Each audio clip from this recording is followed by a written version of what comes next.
Bureaucracy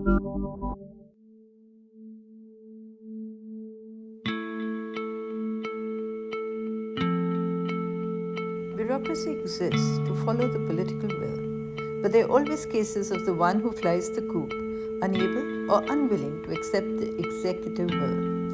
Most fall foul of the government of the day that does not like the bureaucrat to turn. Some fade into oblivion, others are harassed, a few even jailed.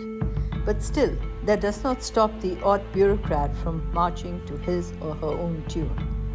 We'll speak to one such young official who quit recently, is committed, has a conscience, and is now walking his own path. Kannan Gopinathan speaks to us about his journey so far. So, welcome to another edition of Off Limits. Our guest this time is a young former IAS officer, Kannan Gopinathan, who is from Kerala, who resigned from the service, and who is now becoming and has become a regular voice, a voice that we hear very frequently, exercised in support of democracy and rights. So welcome, Kannan, to the show, and we are happy that you could give us some time.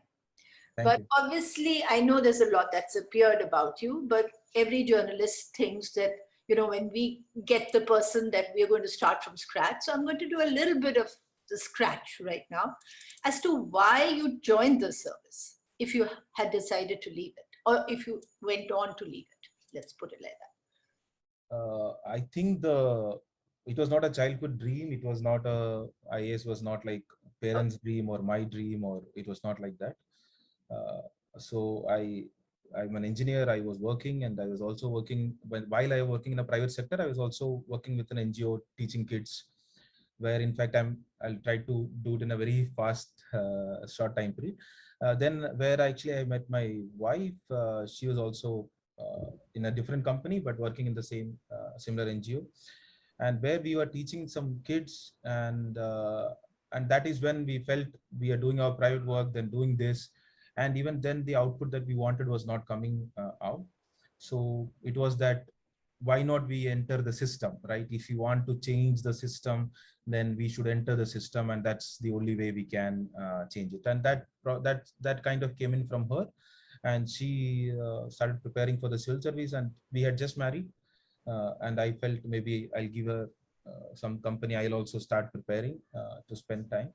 I took her a little more seriously, and then once my preliminary cleared, and the second time around when I was giving, she said, why don't you give it a serious shot, since you're cleared and come this far. So I resigned from my private job, and for around 6 months she supported me, and then got into the service. So it was what you call as get into the system. Why don't you get into the system to change it? If you have to change the system, you have to get into it. And that was my question also, that, when you're inside and you're a good conscientious officer, I'm sure there's a lot more you can achieve. But a lot more or less, I don't know. There is a lot that you can achieve, no doubt in that. And before what I was entering the service, definitely a lot more than what I was before. What I am today, I don't know whether it is more or less. Because the individual is also growing in the influence, and it's not necessarily just implementing a scheme or the immediate surrounding of a district that is the responsibility of an officer. I think as a citizen, more than an officer, as a citizen, I think once that influence is there, then you also owe it to the society to speak your mind. And if something is not right, whether right or wrong is subjective, but according to you, if something is not right, then I believe you should also tell it to the society, and you have a responsibility to convey to the society that I believe something is not right that is happening in the country. And if you are a patriotic citizen, you will definitely do that. You will say that if you feel it is right, no problem, absolutely right, go ahead and support it. But if you feel it's wrong, then you don't have a choice of keeping silent. So I repeatedly used to say there's only one kind of anti-national: those who believe what's happening in the country is wrong and still deciding to keep quiet. So the only kind of anti-nationals are the silent ones. Everybody else is a national patriot for me. Those who support the government, those who oppose the government, all of it is fine. But at least they're opening up and speaking their mind for what they think is in the best interest of the country and the society. So that's probably where the answer of why I resigned also is. So whether I could have done while being in the system a lot more, maybe when I was an engineer and working in a teaching 5 kids or 20 kids, definitely lot more. But today when I've traveled to 70 districts, I talk to people, I try to say, or maybe 5-10 years down the line, if I'm able to continue what I'm doing, whether my service in what I could have done in the service would be more than what I can do now. uh, maybe not, I don't know. I'm sorry, a little bit of background noise. That's all right. That's very natural. Yeah. But what happened, but the thing is, whether you can or not, now you've already quit, you're out there, you're in the field, you're like one of us, in the sense, without any of that, what should I say, the strength of the government behind you, good or bad or ugly or indifferent. It's not that easy. I'll tell you why, and why I want to ask you. One, it's not that easy because you've left a position of power. The bureaucracy is powerful, whether we like to admit it or not. And the second thing is that you've also irked the government by leaving a government, right? Governments don't like IAS officers and police officers to leave them. And especially to leave them to exercise their conscience. They don't like it. They've not been nice about it. And that would be a double barrel pointed at you, right? Yeah, it has been. So there are FIRs against me, one in Gujarat and other in Daman, I think. One was for as ridiculous a reason that they asked me to join back and I did not join. So probably the only person in the country to have an FIR for not joining IAS or rejoining IAS. So they have filed and they have not accepted my resignation. Instead, they have started an inquiry, and even to the extent that the media interviews that I gave after my resignation could potentially affect India's sovereign relations with foreign countries or something. Because there is nothing else that they could add. So something as ridiculous to this effect, and but I try to see it as very silly, pathetic, petty actions and nothing more than that. So when they asked me for a reply, what I was kind of telling is that, see, I don't consider any of this legal because you are filing a memo after 3 months after my resignation. So it doesn't, and what I do after my resignation is completely my choice. If you don't want to accept my resignation, that's again up to you. I'm not going to fight over it because I did not leave the service to fight my personal battle. If the personal battle had to be fought, I could have done it well within, if at all with the power. There is also a strength. There is definitely a lack of power. I would definitely accept to it. Many times you feel, that is where you feel the pinch. Some small injustices happening right in front of you, and you are not in a position to immediately interfere, right? Why is it happening? Why can't this be? So at times it pinches. It definitely pinches. But then there are larger systemic injustices happening. I would have had to keep quiet. And I believe it takes time for those injustices to get corrected, but it will only get corrected if people voice their opinion. If today, so what I'm trying to do is really trying to understand the services that exist, the bureaucracy and IAS in particular, through a person who was inside and then decided to leave. And earlier, I mean, years ago, when you had the Haksars and you had all the powerful bureaucrats with powerful prime ministers like Indira Gandhi, and India on the verge of becoming a powerful democracy, or at least taking pride in the fact that she was, they were still able to control the situation. Even in excesses, you had the bureaucracy coming together and being able to mold the politician along a certain path. Something like Yes Minister, though that's of course another satire, but you know what I mean. There was that kind of strength of the bureaucracy. Now, has it changed so much that you felt that you couldn't find a space within to control at least maybe not the biggest issues, but the second biggest issues? I would slightly disagree that at any point the bureaucrats have controlled or have been able to maybe moderate a little bit. Yeah, but even that moderation was on we have seen emergency, right, with all the similar powerful bureaucrat at the home. Yeah. And Right now, we have at least not reached the stage of forced nasbandis, right?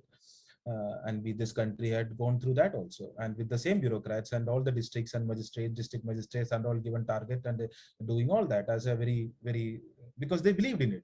It is government scheme; it should be done, right?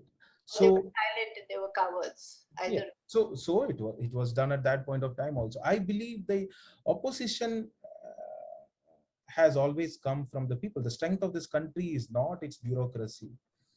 The strength of this country is its people, and the people opposed. Then it was not even judiciary which opposed. It was not judiciary which said this is wrong or right or any of that. It was people who went up and said no, we can't allow it. Even that was suppressed, but then at some point of the time it had to be recognized. The opposition had to be recognized, and some change had to come in at things. So the strength comes from the people. The strength of those three letters or having that, it is when that service is in sync with the people's empowerment, right? That's tremendous power when the government's actions and the people's empowerment are in line.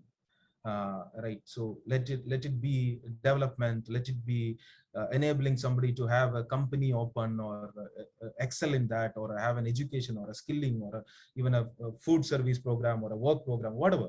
These are all empowering the citizens, right? When the government's actions and the people's it is in line with empowerment of people or citizens, I would say, then it's all in line, it's all aligned, and there you excel. There you have full freedom. You do everything that even beyond what the government has said. You apply your own brain, your own resources, and you do things. When it becomes in contradiction, or at least I would rather introduce one more, which is the constitution. So when the constitution, the government, and the citizen are in sync, a bureaucrat is in the best place where he can do everything. When there are contradictions and there are things that you find, one is the contradiction with respect to the constitution, and the other is the contradiction with respect to the conscience, own conscience as an individual, right? So when the bureaucrat faces these two things, how do you go about a decision? So I was told the role of a, this was actually on August 5th, 2019, when I was told the role of the bureaucracy is to execute political direction, right? That is the role of the executive, or the, so that actually forced me to think that is that the role, or then I thought that it is the role actually. Yeah, the role of the executive is to execute the will of the political leaders or political leadership, absolutely, but it has to be it has to be tempered, or it has to be within the ambit of, number one, the constitution of the country, and number two, the conscience of the self, or my own conscience, right? Within these two things, if there is a political direction, if to be executed, it has to be executed to the best possible way. If I don't find these two things in sync with whatever is the direction that is given, I think then it is an individual choice, what the officer would do. It is then not a duty, it is a choice. If this country has a long existence of coexistence and not just existence, and the amount of integration or the amount of codependency on each other, it's tremendous. We have not been able to derive the strength, and probably we have been able to only see what are the weaknesses around it and are playing around with it. And as I see, if I may go a little bit. Yeah, sure. As I see now, there are two renegotiations happening in the country. One renegotiation is within the society, that the relationship between a Hindu and a Muslim, or what it means to be a Hindu, or who should have who should have a primary, whether somebody should have a primary ownership of the society, and this day-to-day, even the day-to-day interactions of the society, whether it should be moderated, or whether it should be influenced by the religious position, and all, some kind of a renegotiation is happening. That is what I believe is happening with the names of the cities or railway stations, or whether the questions on the dresses, or so many of those questions are happening. That is one part. That is a renegotiation happening within the society. The second is a renegotiation in the relationship between the state and the citizen. And many times we feel these two are in sync, but I don't see these are in sync. These are two different aspects that are happening. In some places, these two go hand in hand, but you can see these two happening separately also. The renegotiation between the state and the citizen is what is because when we got independence, I don't think we became citizens overnight. We were still a subject. We still continued. Of course, the power got transferred, but we are still a. On the choice of word that you've used, renegotiations, as if that is a negotiation means two equals negotiating.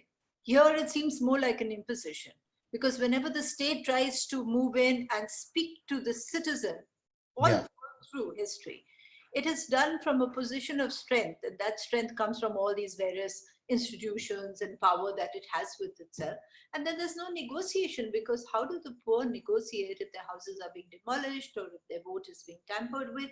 It's more an imposition, wouldn't you say? I would still not say it is imposition because there is also a resistance to it. Whether it is happening at an individual level is whether the immediate victim of that action is able to negotiate that position. That's not what I'm looking at. I'm looking at it slightly staying away from it and seeing that we have reached certain position through continuous negotiations in one way or the other.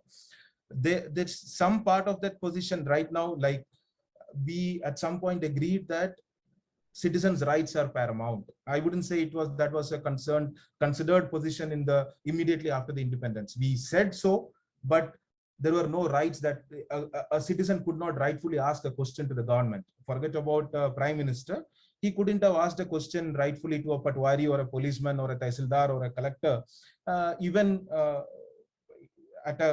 till recent days. But something of that started changing with a lot of right-based development framework that happening in terms of right to information, or where a person could ask a question rightfully and demand an answer from the state, or let's say all these right. The food is also a right to food and a right to. There was a clear-cut distinction that none of the schemes are as a beneficiary, but as a right to the citizen, and the citizens have a right to demand more and more. And the questioning aspect of the citizen to the state is to be respected, and it should be cherished and empowered further. While it's getting altered, and while this is happening, would you say that in your search for democracy and rights, because that's really what you seem to be raising a voice for, the citizen has become more and more powerless? Yeah, absolutely. Absolutely. And that is also to do with institutions, erosion of institutions, or would you look for the answer somewhere else?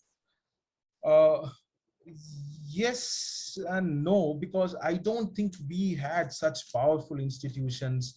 Whenever our institutions have been challenged, it has always crumbled. It has not been the case that institutions were extremely powerful and it suddenly eroded. That may give a wrong picture is what I personally believe. Okay. Because a lot of what you call as judiciary today were appointed by the previous governments. A lot of the chief justices of India we disagree with today were also elevated to the Supreme Court by the previous governments. So if that suddenly changes because of certain power structure changes, then probably this erosion was always there. It was never challenged. There was a mutual respect and probably some sort of a space given for each other where it could work. So it was not probably our structure was not designed in a confrontational to work in a confrontational setup where somebody trying to dominate the other and the other person is or other institution is standing up and saying, no, we will not allow it to happen. It was designed where everybody would respect each other's boundary and would play around that boundaries only. So when it is getting challenged, because it never was that strong to begin with, it is probably not. And I was talking to some senior constitutional functionary, so he was telling there are no institutions, Kannan, there are only individuals. So yeah. You feel that that's what's happening? Because earlier, I mean, you would always, but it's not really even fair to say earlier, because even in the Chief Election Commission, it was always painted by the integrity or otherwise of the Chief Election Commissioner. But even then, the institution itself was not rotten from within. Do you think that's happening to institutions now? They're getting corroded and eroded? Yeah, election commission is because these are all executive bodies and these are kind of appointed by the governments. Governments definitely have a lot of leeway around who it should be. We also to see that we have never had such a majority powerful government in the recent times, at least in the 30 years period, right? So whether the previous institutions would have stood up to a 300 plus majority, I don't know. A government that does not have, and also does not have the respect to the institutions. You know, when institutions are not seen as. Rahul Gandhi had 400 plus at one point. Rajiv Gandhi. Sorry, Rajiv Gandhi. Yeah. In my lifetime, I've not seen that being the case where it has been challenged to this extent. Because the power was always a little more of the union government's power was always a little more dissipated, and also on based of consensus and negotiations between various parties, and so it was a democracy of deliberations a little bit. Even when we said it was not functional to the extent that we wanted, the decisions were getting delayed or etc. etc. But it was still a democratic deliberation at work. There was some discussions happening. Right now, it is decisions first and deliberations later. What happens with that is, of course, it hampers all those long-term goals and it hampers even from a very dry looking at it, because once you take these decisions without any consensus building, then it really hampers the growth of the country, the progress in the country. At the same time, it also erodes the democracy from within, because the MPs also know that they have not won on their own strength. They are there because of somebody else. They are not representing the people directly. Actually, they are saying, and all that you've been saying to me in this interview, in this conversation rather, shows you as a highly idealistic person, right? As a person who's got certain ideas and is idealistic, and definitely not as practical as the service would probably make you, right? So was that the clash? That's the problem? Do you think there's no room for idealism in the service sector? That's not the case. I had a very successful, very short maybe, but I had a very successful bureaucratic career. Okay. So I was there in Delhi with my training, then a couple of the elections were there, and then I was in Mizoram, first in Nathial, which was bordering Myanmar. And as soon as I got my senior time scale, I was put immediately as the collector of Aizawl, which is the capital district in Aizawl. And being a non-Mizo, that was a great show of faith that was there. I learned Mizo. We did a lot of, even today, in one way or the other, the conversations happened about what we did during that time there. Then I came to Dadra Nagar Haveli. I was collector, GST commissioner, VAT commissioner, excise commissioner, MD of a discom, secretary electricity. Generally you get so many posts anyway, but then I had at least 3 or 4 more. So as an MD of a discom, it was a loss-making discom. We could turn it around and make it into a 100 crore profit in 1.5 years. Be it, a lot of things could get done, and all of this could be done not because you had to compromise or you had to not be idealistic or any of that. That is not the case. You can definitely be an idealist, and some of your interviews keep saying that you left because of Article 370 and felt that it is not. I keep repeatedly saying it is not 370 per se. Yes. See, I said that second renegotiation part which happened. So I'm framing it in these terms, maybe because I'm thinking about it and trying to see what's happening in the country.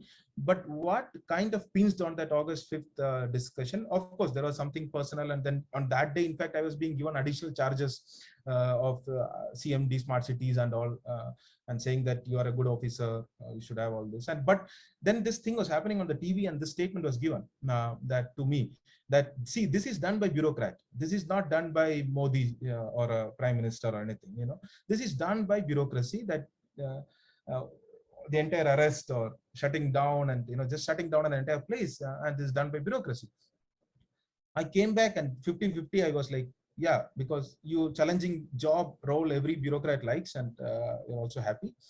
At the same time, what's happening, you don't agree with what's happening. So we had discussion. I believe that it was more of a discussion with my partner. Probably she doesn't come on the forefront as often, but it has always been a discussion that I entered into the service, and it is similar discussion that that kind of decided to leave the service. She's the one who immediately asked, after seeing all this in the TV, that what's happening in the country, Kannan? Like, and he sees me as power, right? She's in a private sector, so she sees me as government. So in this context, how would you place the demolition, say, in Jahangirpuri, though it's been happening in the other states as well, but then it came into Delhi. For a person like me who's been around for a long time, it reminds me of the Turkman Gate. I mean, that was earlier, before I became a journalist, etc., still studying. But Turkman Gate, the bulldozers were used for the first time by Sanjay Gandhi and completely razed. You know, that's the first time you had this whole thing of the government coming in with bulldozers and razing to the ground the residents, the slums or the tenements of the poorest of the poor. And now you have this as part of policy again. So where would you place this? I mean, is this something? Of course, it is because it, as you rightly said, that it reached Delhi that suddenly, probably, but it has happened in UP before, it has happened in many other places, Madhya Pradesh, Khargone, all those places. And even before that, during the protests, if you remember, the name of the protesters were used, and then to recover money from the for whatever cases they filed, they try to take over properties of the people. I mean, they've been playing around for a long time. And all this I see in a very simple framework of executive bypassing the constitution, or constitution being bypassed through executive orders, right? That is what I saw in that post 370 scenario also. There was no emergency declared which could lead to all these arrests and all these actions. It was just executive orders bypassing what was a functioning constitutional scheme of things. This is what, because in a case where I think if I'm not wrong, Lucknow DM or the Allahabad DM, I'm not sure of the place, they're putting up the name and addresses of the protesters on the on a hoarding in thing. Despite the court ordering, asking it to take it down, it was not taken down, right? So here I'll connect it with a personal in the service. Once there was a I was asked to do some PASA. PASA is basically 6 months or something, where a DM can put people under in jail without any trial. Kind of a preventive detention, like, which is called as a PSA in Kashmir and NSA in many places. So a couple of names had come, and of course, in the sense, I'm not saying it, of course, but currenting the situation that both the names were Muslim names, right? And so I did not find for the last 7 years, there was not a single case against that individual. And I know the individual, he has a wife, he has a kid and all that family. So I sat on that file. I did not do anything. Then again, there was discussion. And in that discussion, I was asked, why are you not taking any action on it? Because the SP had forwarded the file, it was with me. So I kind of said, sir, there is nothing here to do this, even if you want me to do it. Right? The role of the bureaucracy is now finding ways to implement political will. It's not finding legal ways to implement political will. So find a way, which law under which you can do this. What needs to be done is decided, right? So then I kind of said, sir, this is, it will not stand. The moment, even if I issue an order, it will go to the judiciary, or somebody would file an appeal, because this is blatantly wrong. So immediate response was, so what will happen? Even if it is wrong, kya ho gaya? 6 mahine ke baad wo bari ho jayega, to hone do. So if after 6 months, if he's left free, let him be. Nothing will happen to you. Why are you worried? So that is a question to me. That why are you worried? Because nothing will happen to you. Your promotion, your posting is all determined by the political whoever, right? Is the political executive. It is not decided. Judiciary can just say it was wrong. He should be left alone. He should be freed. So this happened in 2019, before, I think, probably the elections. And Then I said, sir, this before the election, because I also had to conduct the election. This was very important because it says that if a political executive is telling to a permanent executive or the DM or anybody that you don't worry about judicial orders, kya ho jayega, you'll just set aside your order and the person will be left free, then actually there is no rational reason for rational, not consensus or humanitarian or anything. I'm saying no personal rational reason for a bureaucrat not to obey a political order, even if it is illegal, or if illegal is the wrong way, even if it's unethical. Legally, you will always make anything legal. So then this we could see in Kafil Khan's order. Kafil Khan's order, the judiciary said no reasonable person could have issued such an order on his NSA. If no reasonable person could have issued such an order, how is an unreasonable person still continuing on that chair? It's the DM. Right? You just left him after 1 year or something, but he was in jail, and you are saying it was wrong, but somebody did it. One line after that order saying that if there was any malafide behind it, it should be looked into or it should be inquired into by the judiciary, would have made that, given that message to the bureaucrat that a complete surrender to whatever the political will is saying, even if you know when it is wrong, will have a consequence to you also later, if not today, later. Right? That one line would affect, if not today. The bureaucrat knows because his life is 30 years in the service, individual. Because there is that press won't name the officer. I can't remember the name. I know Kafil Khan, but I don't remember the name of the officer who did this, whereas I should remember him. Because his name was not mentioned. Right? Whereas he ordered it. Blatantly illegal order, he did. Once you ensure, because ultimately signature has to be done by a bureaucrat, whatever level. Right, that demolish this or get this done or put him under jail or whatever, it has to be done by the bureaucrat. Right now, the only direction or only side that he has to consider is what will happen if he does not obey a political boss. The other is his conscience, which feels is not something to be immediately considered. But if there is some check coming in, the funny incident here, if I have to complete, funny or rather say, I should say tragic. So I did not sign. I said, if it is because of the elections and I don't want to create any communal thing before the election. So, and there are only 2 Muslims names and I will not do. Why do you want to do this? And the very next day, there was one Hindu name also added to it and sent. So that, it doesn't matter. So once that name came, I could act. So then actually I felt little outraged and I rejected on paper all 3 files and said that none of them will be prosecuted under PASA. Or none of them will be prosecuted under PASA, and I said no to it. Nothing happened. I was not transferred out, or I continued for another few more months in the same position. So there are a lot that you can do while being in service, provided you are within the bandwidth of the political narrative of the time. If you don't agree with the direction that the political narrative has set in, then it's very difficult. Okay, so now that makes sense. Yeah, that makes a lot of sense. So now the last question, and that's something that stuck in my mind after when I was reading up a bit on you, where you were asked by somebody, about a job, the usual thing, and how you sing, and you turned around and you said that why are you being so patriarchal when my wife is there, and if she supports me or I support her, it's an equal thing. Now this is a very important it was said and it went off, but I think it's an extremely important statement that you made, where there are 2 earning members who are equal, and it depends on who is supporting who is a choice between the 2 of you, right? You want to elaborate a little bit on this, because this is a very relevant statement in times today. Yeah, because I think that statement was also a little bit of spur of the moment kind of a statement which was given, because I was thinking if my wife had resigned and I was working, I'm not sure whether people would have asked her, exactly. how do you survive? How do you eat food? That's what I'm saying. Yeah. Right, because it's so natural, right? Yeah. And if my wife is working and earning, and if I resign, so will I not get food?